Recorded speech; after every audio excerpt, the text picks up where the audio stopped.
Você está parado numa doca molhada de chuva, olhando para as torres gigantes do Arkham Asylum. Raios cortam a escuridão, iluminando as torres góticas da prisão mais sinistra de Gotham. Em poucos minutos, você vai passar por aqueles portões, e sua noite de inferno absoluto vai começar.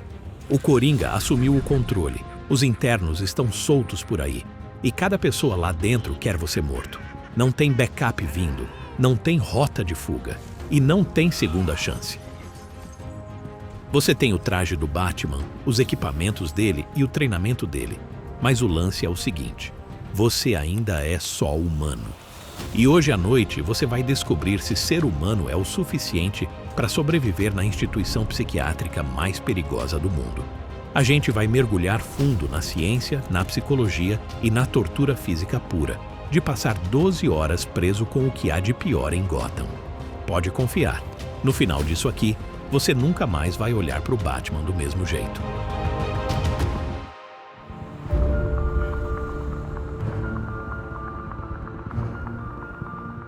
Como é que o maior detetive do mundo acaba preso no próprio pior pesadelo?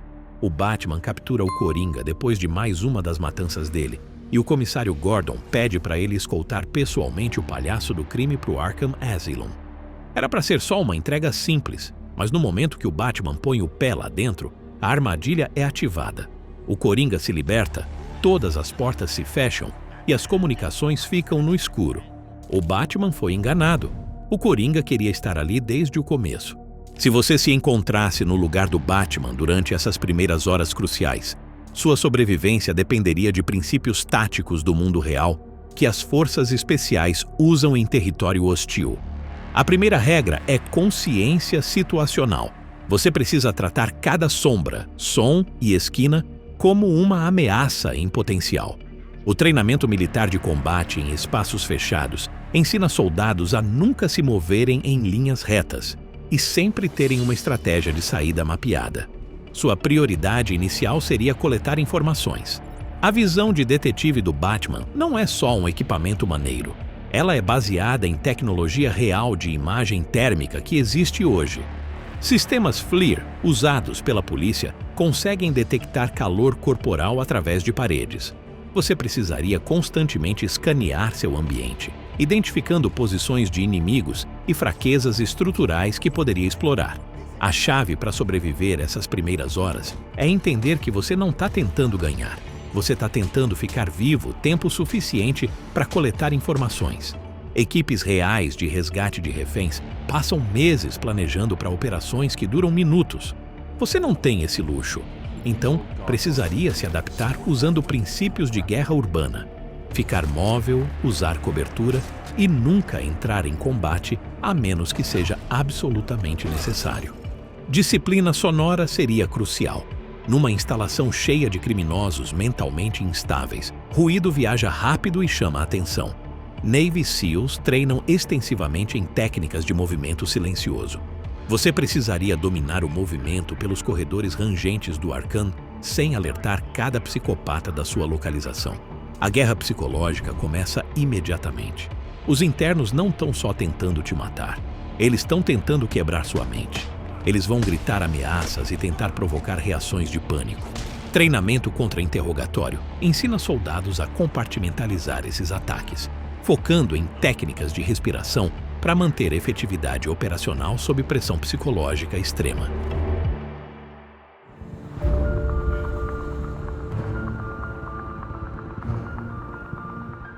Umas 3 horas depois da sua noite do inferno, você encontra algo que faz todas as outras ameaças parecerem aquecimento.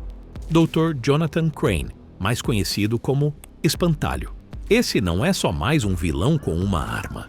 Esse é um psiquiatra que transformou o medo em arma. A toxina do medo dele não só te assusta, ela reescreve sua percepção da realidade em tempo real, transformando seu próprio cérebro no seu pior inimigo. A ciência por trás da toxina do medo do espantalho tem raízes na neuroquímica real, só que aumentada para níveis de pesadelo. Quando você sente medo, seu cérebro libera químicos incluindo adrenalina, cortisol e norepinefrina. Esses provocam sua resposta de lutar ou fugir, mas também prejudicam funções cognitivas superiores, como pensamento crítico e formação de memória. Agora imagina um composto químico que artificialmente provoca essa resposta, enquanto introduz propriedades alucinógenas parecidas com LSD ou PCP. Alucinógenos reais funcionam interrompendo sistemas de neurotransmissores, particularmente vias de serotonina e dopamina. Eles podem causar alucinações visuais, paranoia e rupturas completas da realidade. A toxina do espantalho essencialmente combina os piores aspectos de ataques de pânico com episódios psicóticos.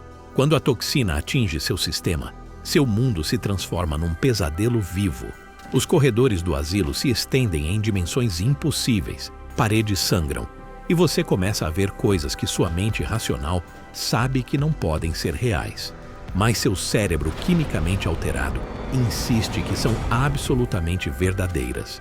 Você pode ver morcegos gigantes mergulhando em você ou fantasmas de todos que você falhou em salvar, te acusando de ter deixado eles morrerem. O desafio estratégico vai além de só lutar contra inimigos. Você está lutando contra sua própria percepção da realidade.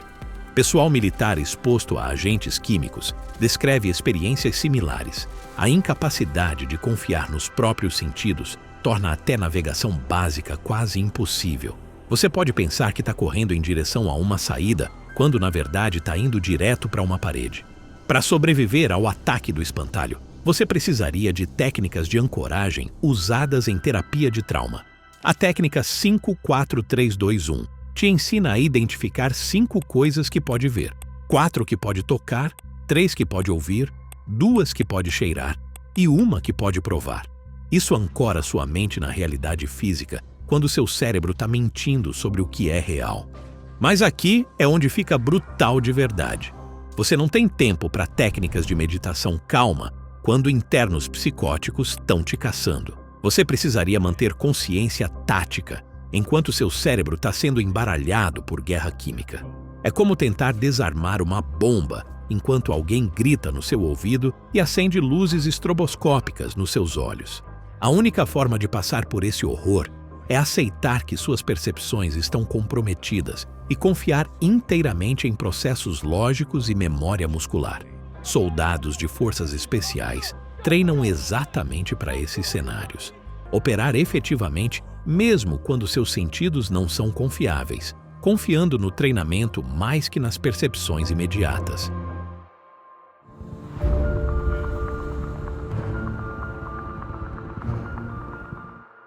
Na metade da sua noite de pesadelo, você descobre que a psiquiatra-chefe do Arkham tem desenvolvido secretamente algo chamado Titã, uma droga de melhoria de performance que faz esteroides parecerem vitaminas de criança. Quando o Bane põe as mãos nessa parada, ele se transforma de uma ameaça perigosa, mas do tamanho humano, em um monstro literal que consegue socar através de paredes de concreto. A ciência real por trás do aprimoramento de performance é fascinante e aterrorizante. Esteroides anabolizantes podem aumentar massa muscular em até 20% e força em 38%, mas isso não é nada comparado ao aprimoramento teórico. Inibidores de miostatina, atualmente sendo pesquisados para tratar doenças de desgaste muscular, poderiam potencialmente dobrar ou triplicar a massa muscular bloqueando a proteína que naturalmente limita o crescimento muscular. Quando alguém injeta Titã, sua massa muscular explode, densidade óssea aumenta dramaticamente e níveis de agressão disparam. De um ponto de vista biológico, isso exigiria aumentos massivos nos níveis de hormônio do crescimento, testosterona e IGF-1, combinados com alterações na percepção da dor e padrões de disparo neural. Mas o lance sobre lutar contra alguém quimicamente aprimorado a níveis sobre-humanos é que técnicas de combate tradicionais se tornam inúteis. Um soco humano normal gera cerca de 180 quilos de força. Um boxeador peso pesado treinado pode bater com 590 quilos de força. Um Bane aprimorado com Titã poderia teoricamente gerar mais de 1.300 quilos de força, o suficiente para despedaçar ossos através de armadura corporal. Então, como você luta contra isso? Você não luta diretamente. Você é mais esperto. Doutrina militar para enfrentar forças superiores enfatiza mobilidade, vantagens ambientais e explorar fraquezas. Contra um inimigo aprimorado com Titã, sua estratégia focaria em táticas de bater e correr, usar o ambiente como arma e mirar vulnerabilidades estruturais. A percepção-chave é que maior e mais forte não significa mais esperto ou mais ágil.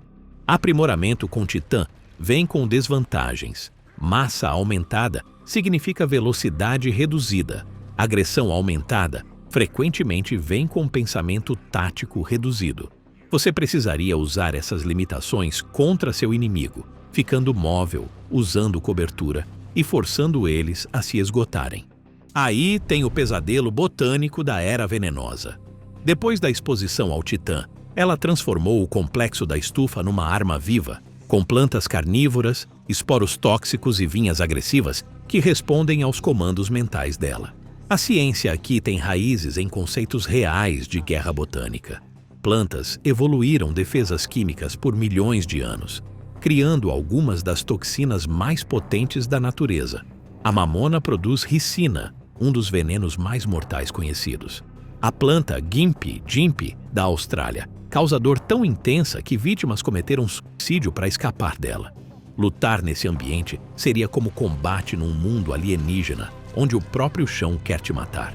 Cada passo poderia ativar sistemas de raízes sensíveis à pressão que alertam a era da sua localização. O ar se torna uma arma conforme esporos tóxicos inundam a atmosfera. Cobertura tradicional se torna inútil quando as próprias plantas são o inimigo. Sua única vantagem seria que plantas, apesar dos aprimoramentos, ainda operam em escalas de tempo biológicas mais lentas que reflexos humanos. Enquanto uma vinha pode esmagar sua caixa torácica, ainda leva tempo para crescer, se posicionar e atacar. Um lutador treinado poderia potencialmente explorar essas janelas de tempo, mas exigiria consciência situacional perfeita sob estresse extremo.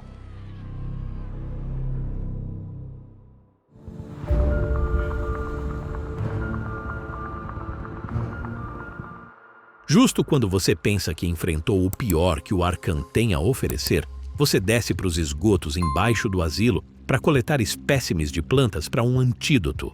Aqui embaixo, as regras mudam completamente. Você não é mais o caçador. Você está sendo caçado por algo que é mais predador alfa que ser humano. Conheça Waylon Jones, mais conhecido como Crocodilo Assassino, e esse encontro vai testar todo o instinto de sobrevivência que você nem sabia que tinha.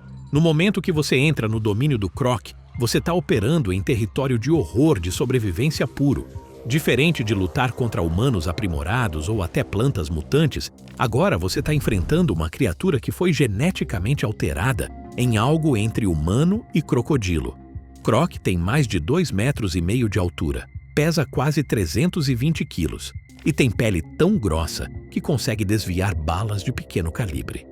A força da mandíbula dele é estimada em mais de 1.300 quilos por centímetro quadrado, o suficiente para morder através de aço.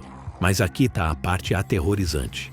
Ele conhece esses esgotos melhor que você conhece sua própria casa.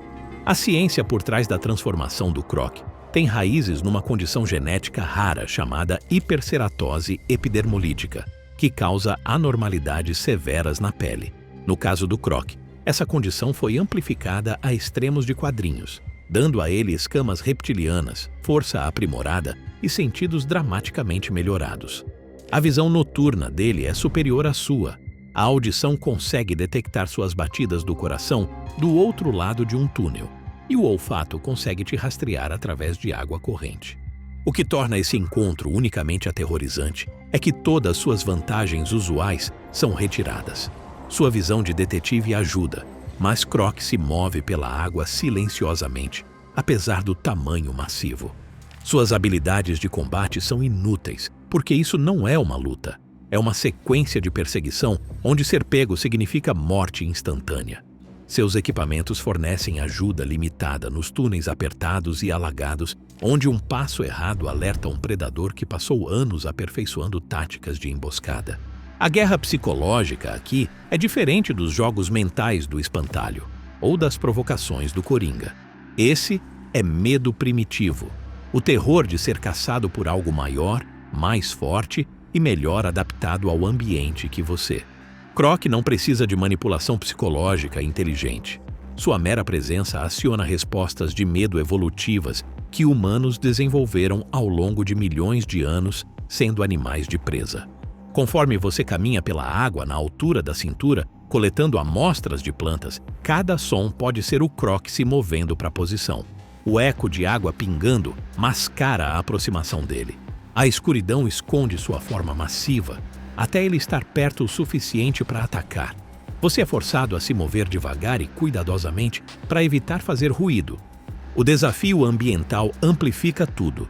Sistemas de esgoto são labirintos tridimensionais onde ameaças podem vir de qualquer direção.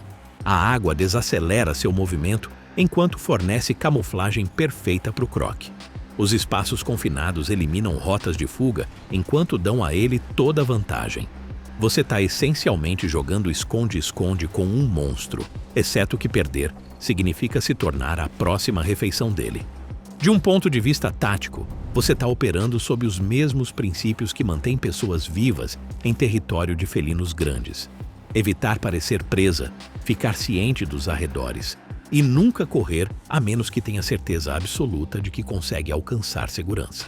Mas diferente de encontros com vida selvagem, Croc tem inteligência humana guiando seus instintos predatórios. Esse encontro prova que às vezes no Arcan, sobrevivência bruta supera heroísmo. Você não está aqui para derrotar o crocodilo assassino. Você está aqui para completar sua missão e escapar com sua vida intacta. É o Batman no seu mais vulnerável. E um lembrete de que até o maior detetive do mundo pode se tornar presa de outra pessoa.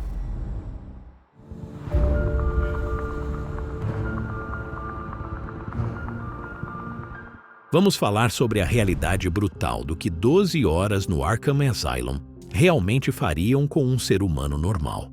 Começando com seu sistema cardiovascular, seu coração estaria sob estresse constante a noite inteira.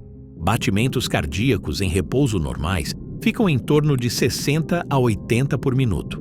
Durante medo intenso ou combate, pode disparar para 180 a 220 batimentos por minuto.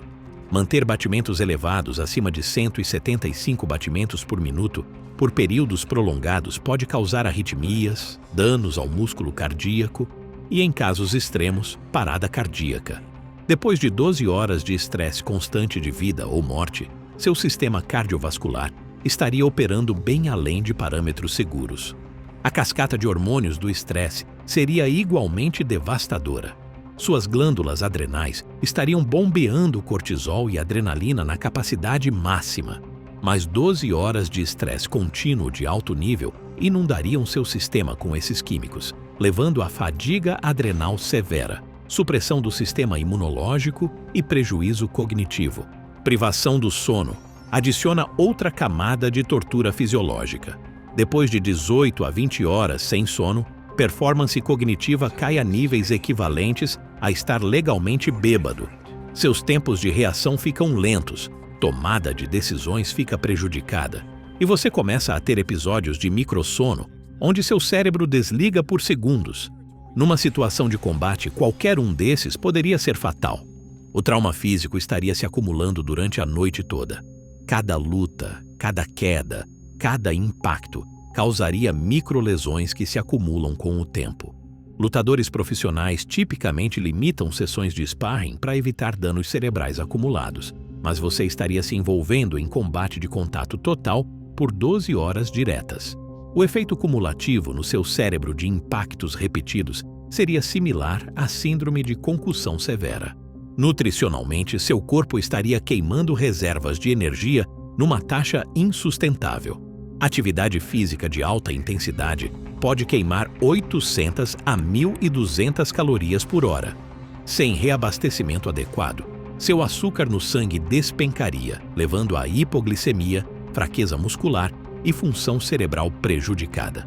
Seu corpo começaria a quebrar tecido muscular para energia, causando deterioração física rápida. O dano psicológico pode ser ainda pior que o trauma físico. Exposição à violência extrema, ameaça constante de morte e os horrores grotescos dos internos do Arkham provavelmente causariam transtorno de estresse agudo. A mente humana não foi projetada para processar esse nível de trauma continuamente sem quebrar. Reação ao estresse de combate tipicamente se desenvolve depois de períodos muito mais curtos de combate intenso do que o que você experimentaria no Arkham. Por volta da 8ª ou 9ª hora, a maioria das pessoas estaria operando num estado de exaustão completa, que torna a tomada de decisões efetiva quase impossível. Mesmo se você de alguma forma sobrevivesse à noite fisicamente intacto, as cicatrizes psicológicas seriam permanentes. O horror concentrado de 12 horas no Arkham provavelmente causaria trauma complexo, exigindo anos de terapia intensiva, assumindo que pudesse ser tratado. Será que você conseguiria sobreviver uma única noite no asilo Arkham? Honestamente, provavelmente não. Batman leva os limites humanos ao extremo. Condicionamento físico de elite, resistência psicológica absurda e genialidade estratégica. Mas a ciência mostra que os horrores de Arkham destruiriam até os mais preparados entre nós. Batman não apenas sobrevive, ele domina. Seu verdadeiro superpoder não são os gadgets ou a força física, mas uma preparação implacável e uma determinação absurda para superar o impossível. E você, aguentaria pelo menos 1 hora no hospício mais perigoso de Gotham? Ou a festa macabra do Coringa seria sua última lembrança? Deixa aqui nos comentários, se inscreve no canal e fica ligado para mais análises da ciência brutal por trás dos seus heróis e vilões favoritos.